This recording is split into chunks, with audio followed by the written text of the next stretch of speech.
Your product photography is boring because of this. You don't understand storytelling yet. The first thing we'll be talking about that will help you to improve the quality of your product photographies using props. Props are a great way to increase the value or the quality of your product photography, because these props are just elements in a scene that helps you convey your story to your audience more, or they just tie everything together. One thing you should keep in mind though is that try and make sure the use of your props is both minimal and natural. I mean minimal in the sense that don't put plenty things in a scene. If not, it will take away from your scene and it will defeat the purpose of using a prop. So let me give you an example with some pictures I've taken. So now the first example is the picture of this shoe. The prop in this scene is, there are two props that are obvious here. The first one is this pillow, this rustic pillow. Because I was going for a rustic vibe in this scene, I found that these textures, the shoe is dramatic. There are plenty of things going on with the shoe. So I included this pillow with interesting textures and color. I think the color also matches the shoe. And also behind that rug is, behind the pillow is a rug. Now that rug was not there, and I think there was a tile before. It was bare tiles. So if I had left that tiles to be there, I think it would be a little bit distracting. But I think the rug and the pillow ties everything together. So I'll pull up another one on the screen. And now the props again, we can see the rug beneath the shoe. It just makes it look very, it just ties it together. When you look at the top left corner of the picture, you can see that there's a table there, and the table just fills in that gap. It was intentionally included. I included that table in the scene because if I had left it there, it would just be a white blank wall there.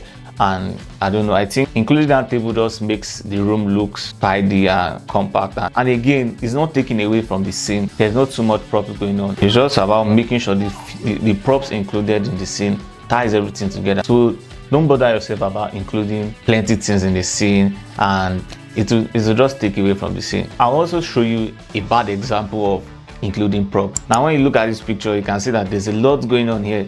There's a denim jacket below, there's a wallet, there's a lens, there's a camera body, lens cover, and a newspaper. And straight away, when you look at this picture, the props don't tie up. What is the connection of the wallet with a lens and a newspaper? And they are just, and again, the props are just too much and they don't fit. A wallet and a lens is just ridiculous. That is just an example of how prop can take away from your picture and how it can add to your pictures. Now, the way you light your product can change how your product photo will come out.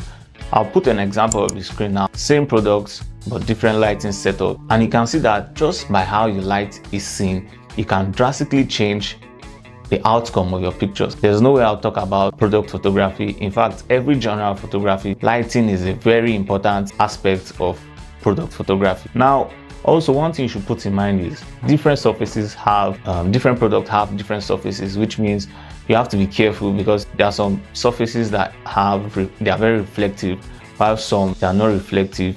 And also there are some that require more power.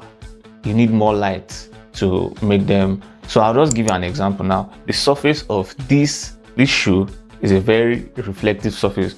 But why it's not reflecting is that the light source is very diffuse. The light I used for this was just a natural light coming from the window, so it was soft and very diffuse. When you are shooting your product, you realize that there are some products that are very reflective and it may be challenging. But one thing you can do is just make sure your light surface or your light source, make sure your light source is very diffuse and has a large area surface. So this is another example. This picture doesn't have a reflective surface, and even though you use a hard surface, even though you use a hard light source, I don't think you have any problem with lighting this in. Understand the kind of surface the product has. Is it reflective? When you put this picture alone, yes, you can tell that the main subject or the product in this picture is an earbud, but I think when you put it together, when you put the three of them together, you can tell a story that, okay, this guy comes to a park and he puts the earbud in his ears. He opens the earbuds to go through his playlist to select a nice song.